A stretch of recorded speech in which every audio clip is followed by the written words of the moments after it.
I may have shared this story earlier, or actually last fall, with you when I shared what I shared at Kurt's, got shared at Kurt's retirement, but it bears repeating this morning. Some of my favorite memories of Kurt in Terrace were playing Monday night ball hockey, which is now, by the way, into its third decade and on Thursday nights, but we still sometimes call it Monday night ball hockey. Kurt chugging up the floor, calling for the pass, and then bemoaning the effort, reminding the rest of us that for him to get his lithe, finely tuned frame moving takes a little bit more effort than, say, the diminutive Brent Webb. So we should try to pass to him while he is actually in stride so as to maximize his energy output. Sometimes when we would play ball hockey, and sometimes still, one of the goalies couldn't make it. And we'd stand around for a few minutes because nobody wants to play goalie. Most of us think that you kind of have to have a bit of a metal plate in your head to play goalie, and maybe some of our goalies have in the past. And eventually somebody, even begrudgingly, volunteers to play goalie. And we cheer for them, we slap them on the back, mostly just happy that it doesn't have to be us. We're delighted that somebody is playing goal, and just as delighted that it's not us. Do you understand what I've done for you? The bubble reads, note to self, don't schedule foot washing service right after the high school baseball team practices. Now, this is what grosses some of us out about literal foot washing. But we're also grossed out, I dare say, by figurative foot washing. Right? Sometimes there's in the church a task that nobody really wants to do. Right? I'm not talking about maybe more glory jobs, right? Baptizing somebody or leading with obvious gifts. I'm talking about the tasks that maybe lack glory. Deacons on the phone again with somebody with a hard luck story. Elders making difficult visits. Musicians practicing. Behind the scenes work, right? Sound or projection or bulletin editing. Trying to figure out how to make another monitor work. Right? Sunday school teachers enduring your children, only because they no longer have to endure mine. Washing dishes.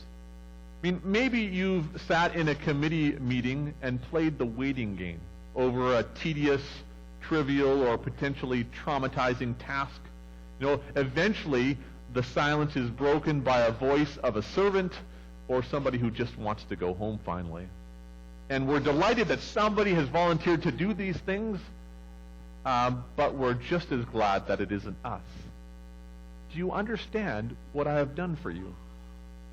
In your home, at work, in school, somebody has to make the coffee and clean the dishes.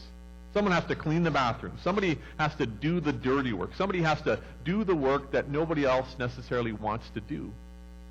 In marriages, in our volunteer opportunities, in athletic fundraisers, in parenting and being parented, in living in community, we have many, many opportunities to demonstrate the full extent of God's love. And we're delighted when we see somebody demonstrate God's love, and we're often just as delighted that it didn't have to be us. You understand what I've done for you? Now, the passage that's before us is in John's Gospel both a beginning and an ending.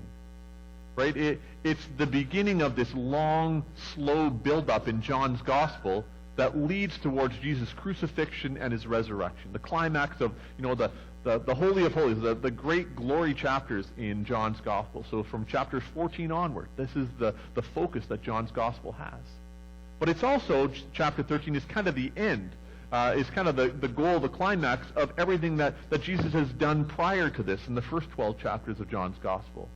And so verse 1 is really a hinge. It looks back. Having loved his own, first 12 chapters of John, Jesus now shows them the full extent of his love, looking forward the next number of chapters. And so chapter 13 is this hinge. It looks back, it looks forward. John brilliantly shows us in this passage not only what the foot washing means, but also what Jesus' death and resurrection mean. And so John begins by talking about the Passover. And whenever John mentions a Jewish feast, he wants us to understand that Jesus is applying the meaning of the feast to himself. And Passover for John is the greatest of all feasts. Jesus, in chapter 1, Jesus is the Passover lamb. And in chapter 2 of John's Gospel, he speaks, Jesus at Passover, of the temple being destroyed and then rebuilt, and he's talking, of course, about his own body. And then in chapter 6, he feeds the crowds when at Passover time, and he speaks of them feeding on his body and his blood. And now he's back in Jerusalem for a final Passover. And now John, interestingly, different than the other Gospels, John doesn't describe much about the actual meal. But in this extraordinary scene, he explains what this meal is all about. How it points beyond itself to the events that are coming on Good Friday. And so this meal, right, this meal right before us is just like foot washing. It's all about God's selfless self-giving, humbling himself and giving of himself. But at that meal, there are some surprises for the disciples.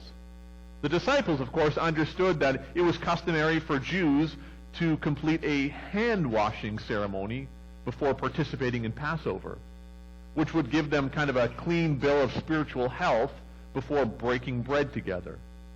So it was unusual for Jesus to come in and wash the disciples' feet. But it was also not customary, whenever feet were being washed, to allow a Jewish male, slave or not, to wash them. The task was reserved for women or children or Gentile slaves, those considered lower. And Jesus was their master. Masters have their feet washed. Masters don't wash other people's feet. So there are a number of things to which Peter objects when Jesus pours the water into a basin and makes this motion to start washing his feet.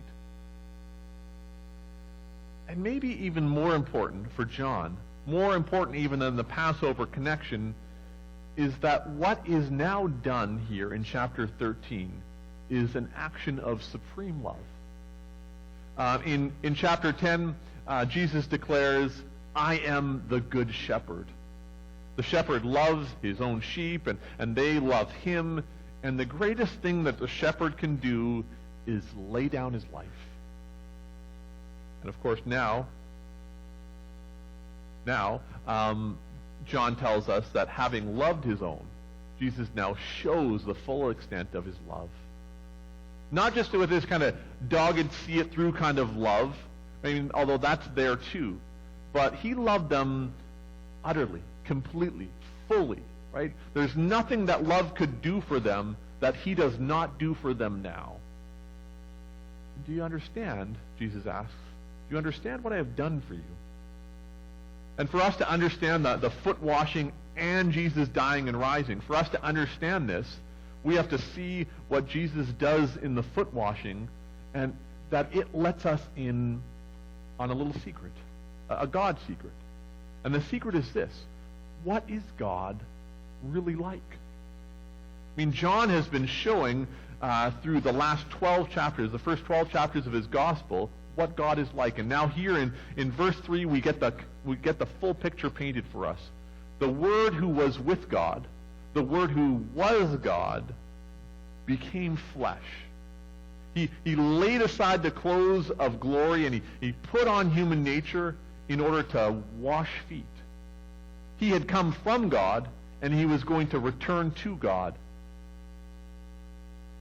It's important that we're discouraged from thinking, hey, isn't it amazing that despite the reality that Jesus was God, he nevertheless decided that he'd wash some of his disciples' dirty feet?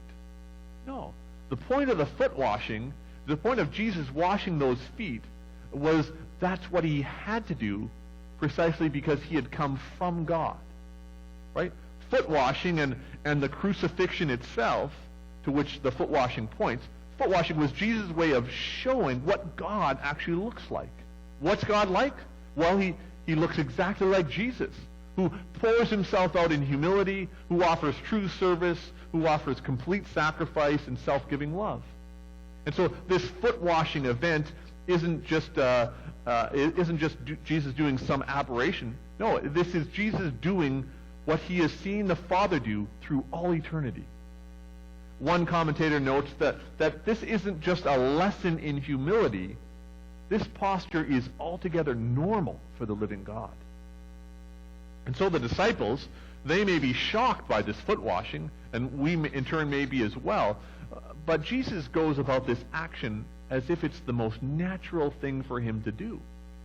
He's not trying to shock them, although he is trying to shock them, right? He's demonstrating that this is how the kingdom is. He's not telling them that he's giving up his authority. He's redefining authority and interpreting service as the most privileged action. Jesus is showing them that he had been, in a sense, washing their feet all along. And so Jesus says, do you understand what I have done for you? And he answers his own question. He says, I have shown you what God really looks like, what he's really like, his true character. In this foot washing, and then even more vividly on the cross, I have shown you what God's really like. I don't know if you've ever wondered how you might have responded if Jesus had come up to you with a towel and a basin.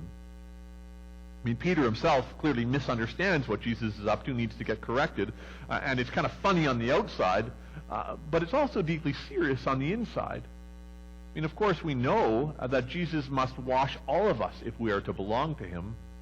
Yet, of course, he has already washed us in calling us to belong to him. What we need day by day is the regular washing of those parts of ourselves, our personalities, our bodies, which get dusty and dirty. And when Peter objects to Jesus washing him, this reflects his objection to Jesus going to the cross. I mean, that's why Jesus pushes back so hard on what Peter says. Do you understand what I've done for you? Well, it's a very important question. When I was younger, when I was a kid, I remember my grandmother, she made all 30-some odd of her grandchildren an Indian sweater. We now call them a Cowichan sweater. Right, something like this. It was a great gift, if not a little bit itchy from time to time. I've never really knit anything, but I understand that you need a pattern, an outline. Right? Somebody has to design it and point where the colors go, and the pattern has to be followed carefully, almost stitch by stitch. It's laborious, it's a bit of a strain on the eyes, but it's often a work of love. Well, the Message translates the 15th verse of our chapter this way. So if I, the master and teacher, washed your feet, you must now wash each other's feet. I've laid down a pattern for you. What I've done, you do. Right? Jesus speaks of giving his followers this pattern to follow. I mean, the word he uses could mean in the ancient world a picture showing how something was to be done, a tracing out of somebody else's work to follow, kind of filling in the details as you go. And this pattern sets Jesus' followers a task that's so laborious, that requires such strain on their eyes and their nerves and their will and their heart and their energy, that we shouldn't be surprised that we, from time to time, fail to get this right. Jesus, having washed his disciples' feet, declares that he's established this pattern for them to follow. But maybe that causes us to wonder, why is it so hard to follow this pattern? Why is this pattern so difficult? I mean, not just for elders and deacons and pastors, you know, as we see far too often if you follow the news and church scandals, etc., but it's also true for everyone who calls themselves a Christian. Why does Jesus have to go on to insist that the slave is not greater than the master, and the person who's sent is not greater than the person who sent them? Well, I think a few reasons, right? For one, this is hard because we're proud. Maybe the greatest sin of the world, and all the world, had a field day in that room that day. Not just with Peter, who can't let Jesus wash his feet, but with every other disciple who doesn't offer to wash feet. And ancient church fathers identified the root sin, the one out of which just about every other sin springs, as the sin of superbia, which is to say the sin of pride.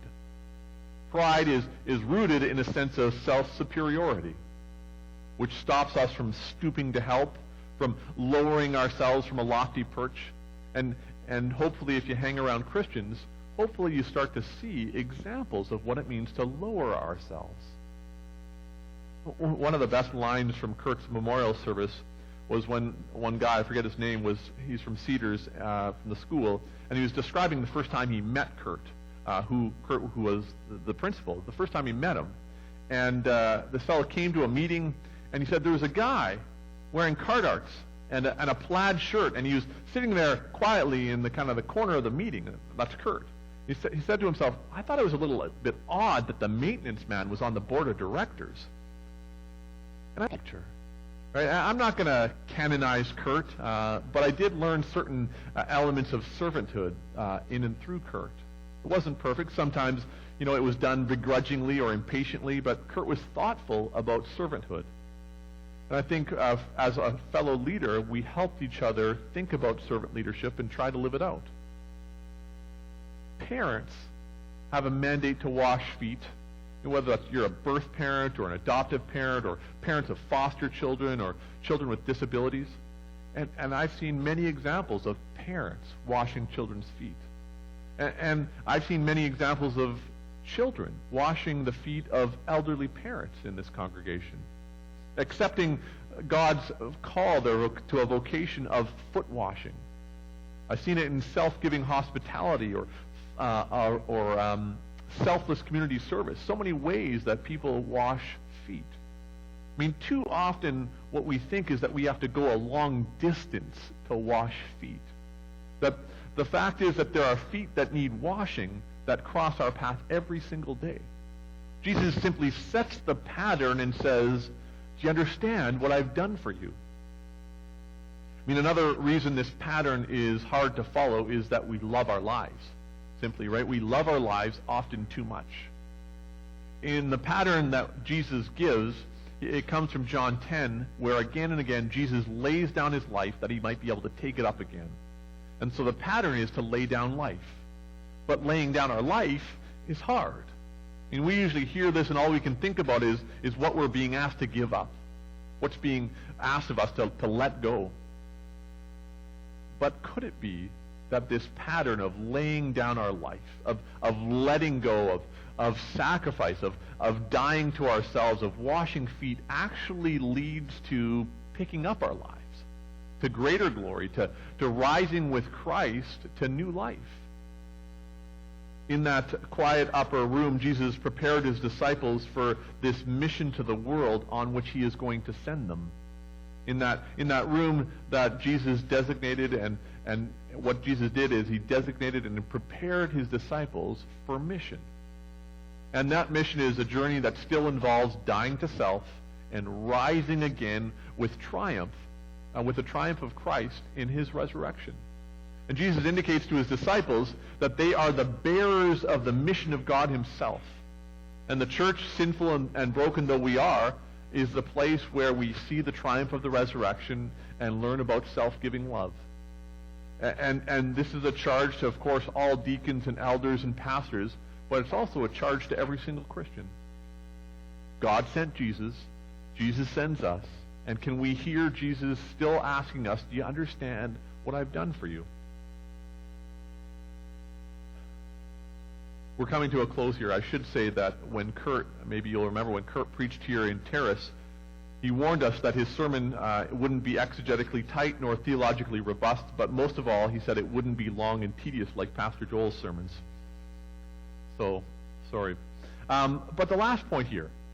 So maybe the hardest thing in following Jesus' pattern is something that we can easily gloss over. Maybe the hardest thing is that we, like Peter, would much rather wash Jesus' feet. We would almost expect to be instructed to wash Jesus' feet. Instead, he says, now that I, your Lord and teacher, have washed your feet, you also should wash one another's feet.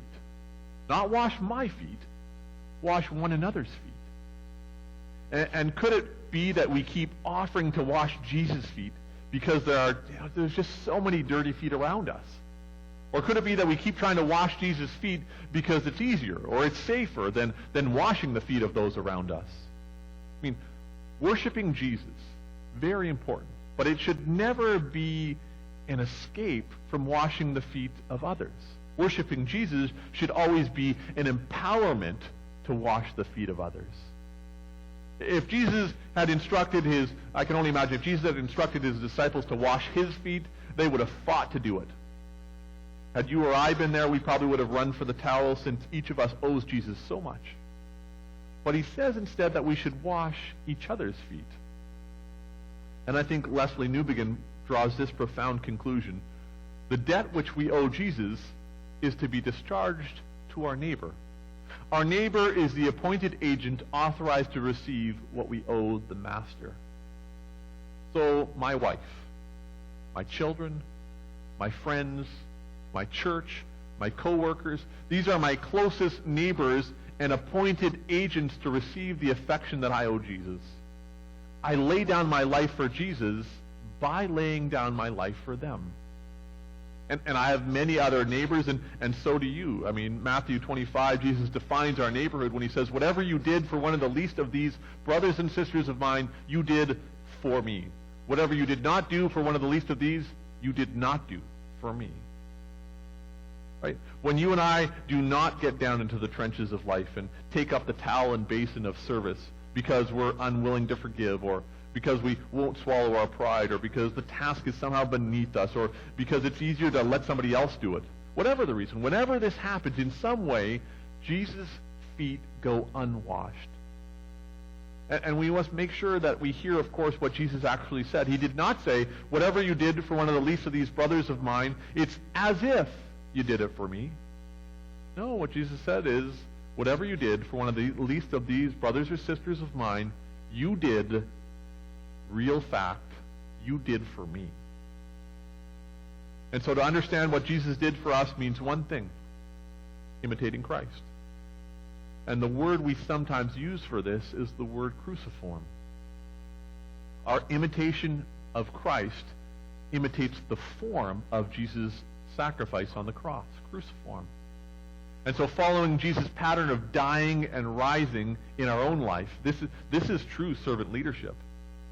And so when you give and expect nothing in return, when you write an advocacy letter for the voiceless, when you cook a meal, when you play with a child, when you shovel a sidewalk or offer a ride or mop a floor, when you empty a bedpan, when you pay a compliment, when you surrender the spotlight, when you deflect the credit, when you shoulder the blame, when you share the burden, you are blessing not only that person, but you are washing the body of Jesus.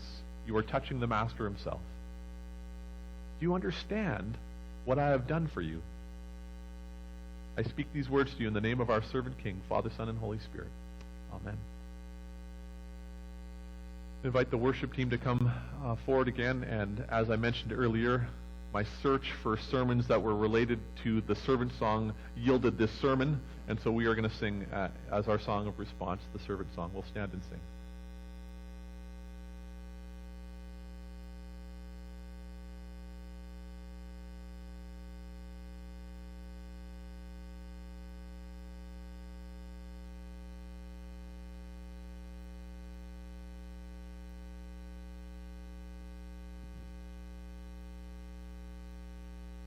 A few days before I brought Jim to the hospital, he asked me if I could wash his feet, and I did.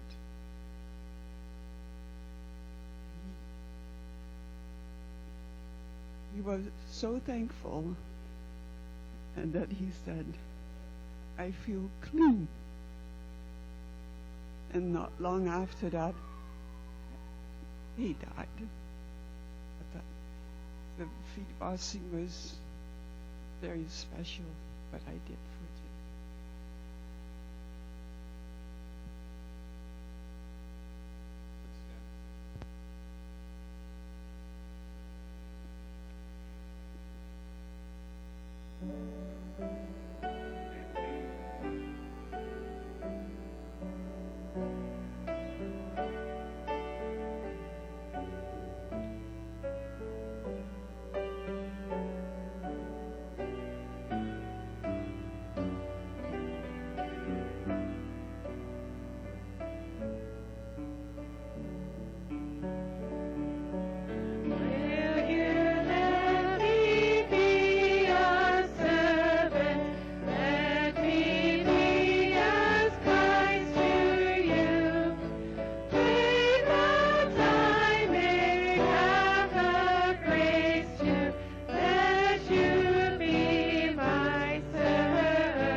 You may be seated.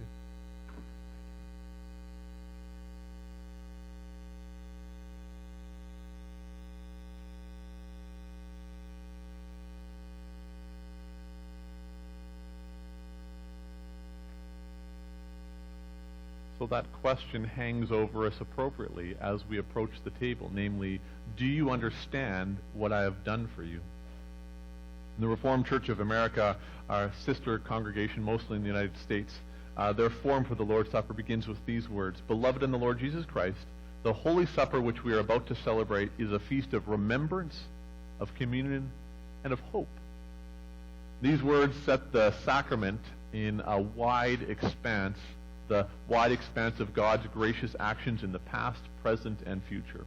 And so we celebrate in remembrance for the past revelation of God throughout history, and especially in Jesus Christ. We celebrate in communion by being united to Christ through the power of the Holy Spirit. And we celebrate in hope by glimpsing in the sacrament a foretaste of that great heavenly banquet when all saints and angels join together in the praise of God. In this way, we, the congregation, truly receive the gifts of God for the people of God. Would you please stand? Would you join in the thanksgiving? People of God, the Lord be with you. Lift up your hearts. Let us give thanks to the Lord our God.